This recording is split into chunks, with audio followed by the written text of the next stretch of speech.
So let's welcome Debbie Peterson to the stage.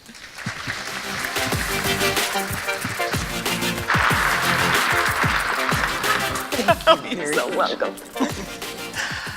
How would you like to go from frustrated to focused in your career? But even beyond that, go to a place where you're fulfilled. Wouldn't that be cool? So here's where I want you to start. I want you to rate yourself, actually. I'm going to ask you to think of a number between 1 and 10. 1 is you are totally unsatisfied, unfulfilled, your job is painful. 10 is you are totally satisfied and fulfilled in your job. It's utopia every single day. Now you're probably somewhere in between, but pay attention to that number that pops into your head. And here is why it's important. Because when you're at the lower end of that spectrum, it makes it more difficult for you to show up the way that you need to in your career. It's like it takes every bit of mental and physical energy that you have to do so. Have you had days like that? Yeah, just to show up. It's hard. It's difficult. So let's start making it a little bit easier. The one thing you need to know is it's not just what you do, but how you think about it too. It was April 2003, and on that spectrum that I gave you, I was a -1. I was so stuck, frustrated, miserable, just unhappy in my career. And no matter what I did to try to figure it out, I couldn't. It was like it eluded me, and all I got was stressed. I got so stressed that I was having heart palpitations. You know, my heart would thud in my chest and then skitter around in my throat. I couldn't feel my fingertips. My left hand would go numb. And at night, I would be up for hours and my mind would just race. And that is when I hit the wall. Now, my doctor said it's not your heart, which was a relief because I had heart disease in my family. But he said, you are producing a great amount of stress and it's negatively impacting your body. We need to figure this out. So by the age of 40, I am on high blood pressure medicine. I am on migraine medicine for just these killer headaches. And I'm on anti-anxiety medicine. So now I am officially one mad, miserable, and medicated woman. Pity my husband. But that is the exact time that I started to figure out how my thoughts were holding me back. And I started to go to workshops, I started to go to seminars, I did research, I read scores of books and started to piece together a way forward for me. I started to get clarity. And the coolest thing that I discovered at that time is the best tool that you have to achieve anything that you want in your career or in your life is this 6 inches that you have between your own 2 ears, your mind. So think about it. As you're sitting here in your chair, your mind is running your body. Your heart is beating. You're breathing, right? Your eyes are blinking and you don't have to tell your body to do so. It happens automatically, right? So these automatic thoughts can become instruction to our mind. So our mind will work like a dog to bring us exactly what we need to be successful. But we have to tell it what to do. So Penn spoke about this just a little bit ago. The way you give your mind instructions, it is the words that you speak and the thoughts that you think. And let me give you an example of how that happens. So you are watching TV, you pry the remote out of your husband's hands and you're flicking through the channels. And you come across that car commercial. And you look at that car and you think, ooh, that's a neat car. That is a really sharp car. And it's even my favorite color, red. But then you start thinking about the car and how good you would look in that car. And you start getting excited about it. But then the commercial ends. You forget about the car. But a few days later, you are coming out of work and there is that red car in the corner of the parking lot.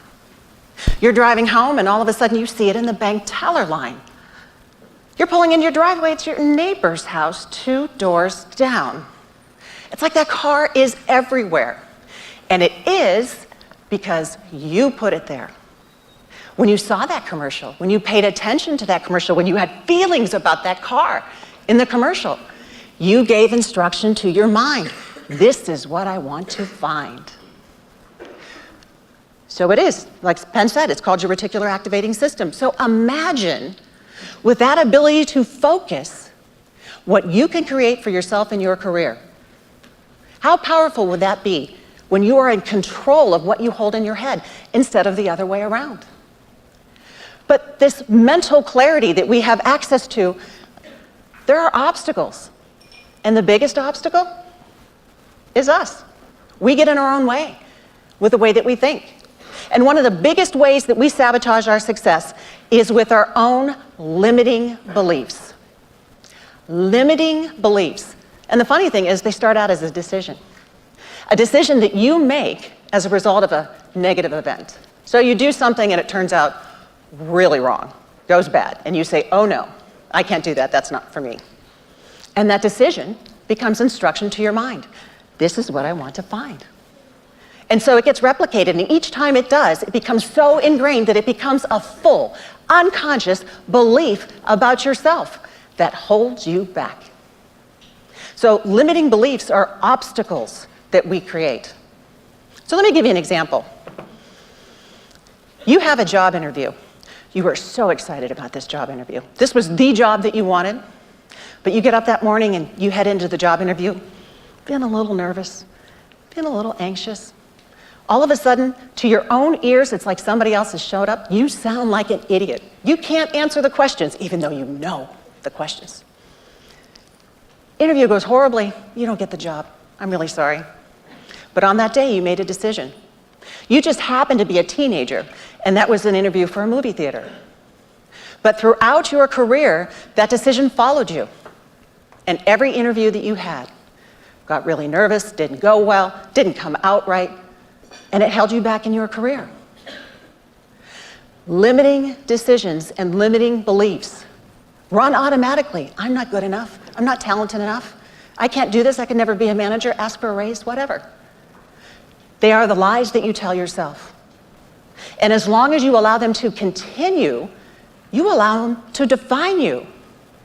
But if you want to get out from under this limited thinking, you want to do 3 things. So there's stickers on your table. And that's what I want you to do. Catch it, challenge it, and change it. When you catch yourself thinking in a limited manner, when you know there's an opportunity and you're shying away from it, that's a win. Because nothing can change unless you're first aware of what needs to be changed. Next, you want to challenge it. Give this limiting belief a hard time. How do you know it's true? How do you know it's factual? Interrogate this limiting belief. Like your mother, when she knew that you were up to something. You know when she used your first name and your middle name? Yeah, like that. And then finally, you want to change it. Change it to something that will allow you to keep moving forward. So instead of, I'm bad at interviewing, have it to be, I'm working on being better at interviewing. It keeps you moving in the direction that you need to go.